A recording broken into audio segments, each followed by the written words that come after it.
Hey everyone! In this video, we're going to start our probability unit. So on day 56, you'll see that there is a slide for you, and you have that little worksheet about randomness and probability. So let's jump right into it. Our big question to figure out our start of probability is to figure out how good Delilah is at free throws. Now, in this case, Delilah thinks she's a pretty good free throw shooter. We want to know how many free throws would you like to see Delilah shoot before you could be confident guessing her free throw percentage. Now, we'll watch Delilah shoot free throws. When we are confident, make a guess at her free throw percentage.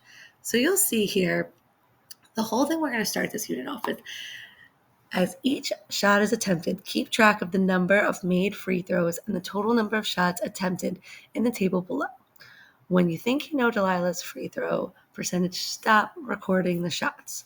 So we need a little bit of backup in this case. So I'm going to use one of our tools to help us.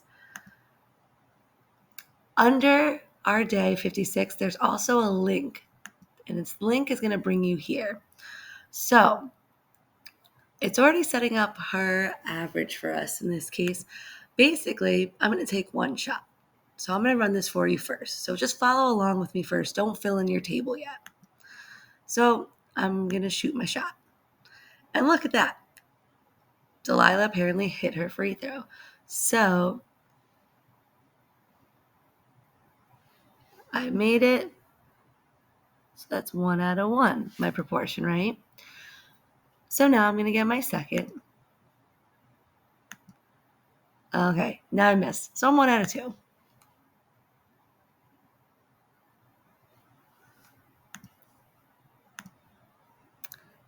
Hit again, so now I'm at 2 out of 3.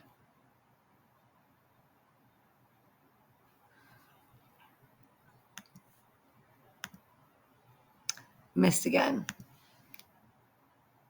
2 out of 4.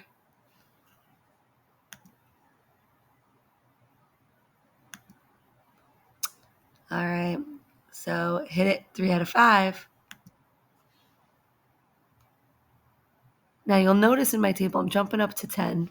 So I'm jumping up to 10. So I'm just going to make in 5 shots in here. So I'll type in 5 shots and it'll shoot for me. Okay, so 8 out of 10 now.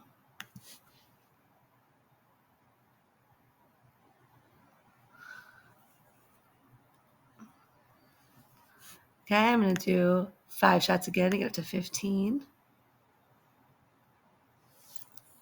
So now we're at 9 out of 15.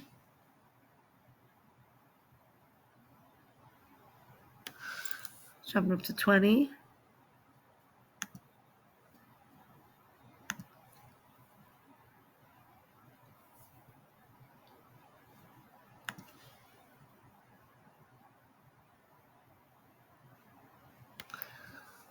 Okay, this time we're jumping up to 30. So I'll change that to 10. Oops, almost made 20.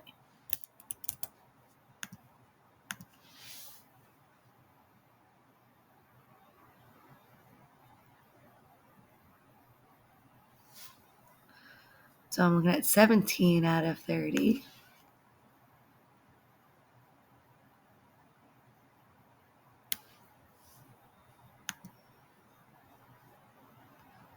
I'm going to shoot this next 10.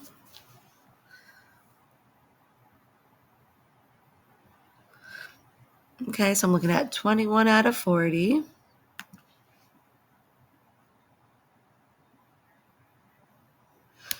I'm going to do another 10 on there.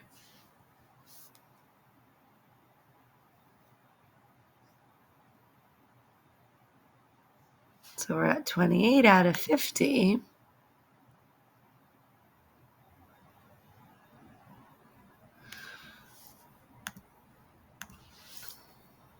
Going up to 60, see what's happening. 34 out of 60.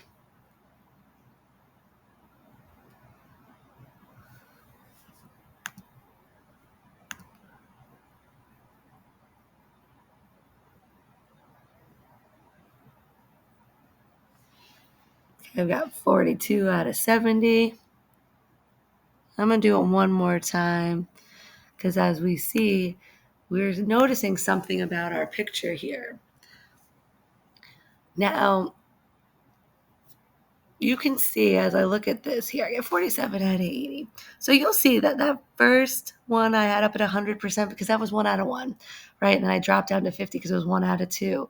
And I had a little bit of movement in here, but then I kind of start to stale out, right? So I'm going to put my 47 out of 80 in here. What I want you to do right now is I want you to take a minute, pause the video, and get your own results.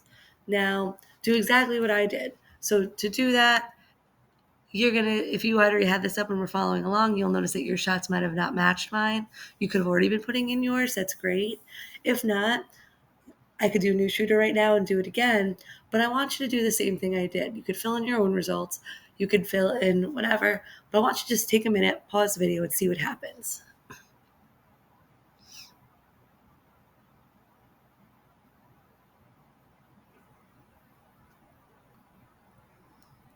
Okay, welcome back. So at this point, you should have already done this for yourself. What I'm going to do is I'm going to click new shooter, and I'm going to just put in 80 times. Now, you might not need it with the 80, right? But I'm just going to put those in. It's going to go along the way in this case. Now, it starts out a little differently in this case. I see that it started at 0 because I started with a miss. So I'm getting a different view as that goes. And as I'm seeing this, though, you're seeing this image kind of creep up in that aspect. So it's creeping up to kind of approach a different probability in this area. So I'm going to keep going. So now I get a different probability, right? So in here, before mine was close to around like a 55 area, right? Now my hits are at 34%. So now it's different. But if I keep doing this, it could be different percentages of how good Delilah is. That's how this is set up. But the thing that I care more that you understand is if I even throw in, let's go even further now. Let's do it one more time. New shooter. 100 shots. Just to see what happens. You're seeing it inch up again. Now, what happens in this idea, this grand scheme of things as you're seeing it go in here, everyone can vary about what the probability is that they get. So the probability that you get is not the issue in this case. What I care more about is what's happening as we get there, right? So you see a more drastic change in the front here. But the idea is the more that we do, the more that's happening here, this idea here, this like it's kind of sailing out here. So my percentage is about this 34%. So if I jump back in here, now I've switched it from, what do you think the true idea here is? Well, I'm going to go ahead and I'm going to just say that I'm looking at the true percentage for Delilah's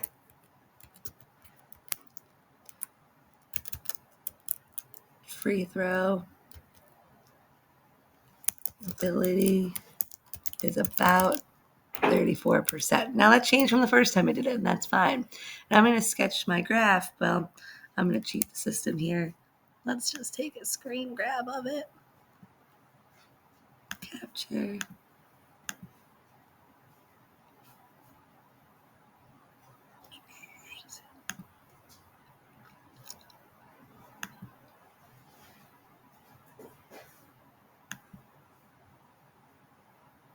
Let's see if I can find that in my downloads. Yep. So that's what I'm looking at here. This idea, the whole concept that I care more about us understanding is that the longer you go, the larger your count is, the more we're going to get to the true proportion. So, how can you make your actual guess? Well, in here, that's just going to be the more shots we take, right? So, the more accurate it's going to be is by having more shots. And that's what we saw as we kept going. So, in this idea, for us, I got about 34%, right? Now, the idea also, what I'm looking at is the more free throw shots that, sorry about that, Delilah takes, the closer, we are getting to the true probability or percentage.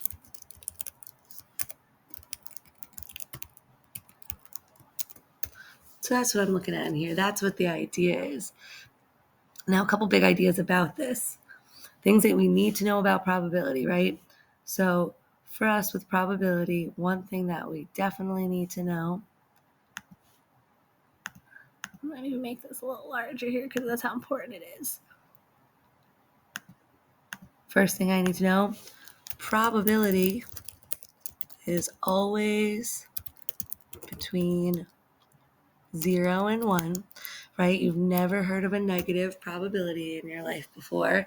So always between 0 and 1. That concept alone is if I see a 0, it's impossible.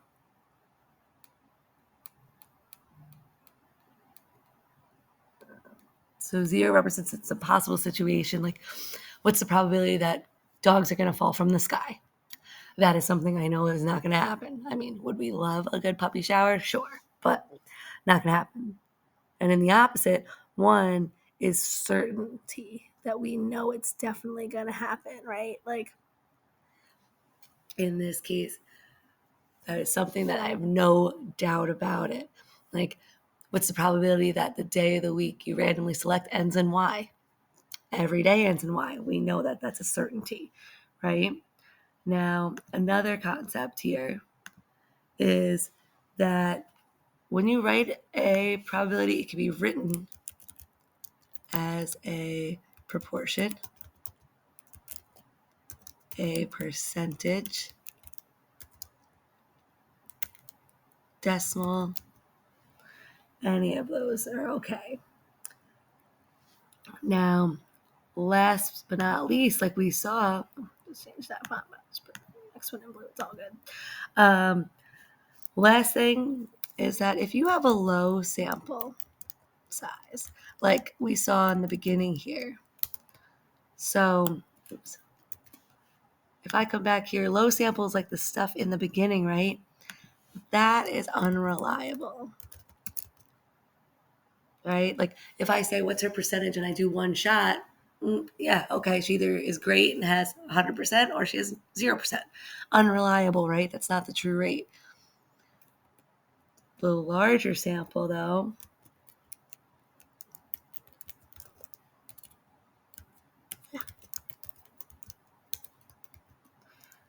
that's going to be more accurate. That was the big idea of this lesson in probability. Now, what we were doing here, the whole point of this little experiment, kind of simulation in this case, the whole point is because that demonstrates what's known as the law of large numbers. So, the law of large numbers is important for us this year, especially you'll see it in multiple choice and different AP questions that regard it. But the idea behind it is the more you repeat an event,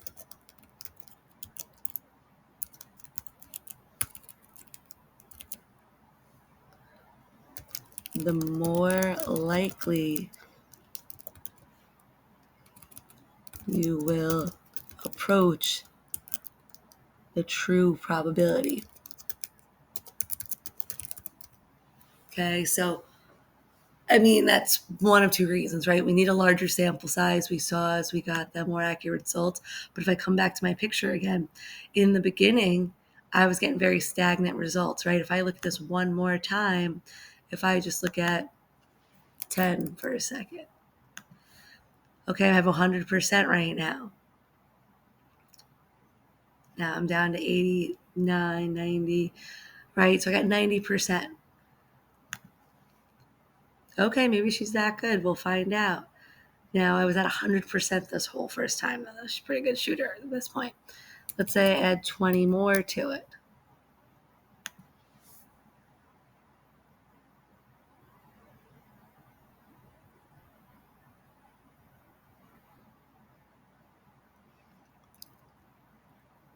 Okay, now we've dropped all the way down to 73.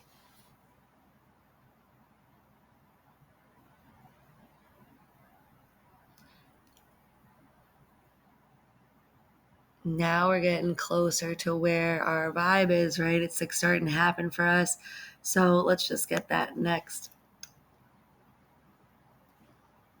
It's fine. Oops, I just cleared it. But you understand the idea of what I was looking at is that as we go more and more, we get to closer results. Now, they don't stay perfect, right? But we approach the true mean. I doubt we're going to get to a point where we have exactly the number of what the predicted mean is, right? But for us here, 34 was where we were approaching. It varies based on our sample, right? But the idea of it is that you're more likely to get to that true probability. So that's what the law of large numbers indicates. When you're looking at that, that's the piece that you're kind of going forward with. So what I want you to do here is we've got these 3 slides left. I want you to just come up with a probability that these would sync with and make this example, and try these 3 all together. So you try these 3 slides, see what we end up with, and then we'll talk about it more on Monday. Thanks for watching, guys.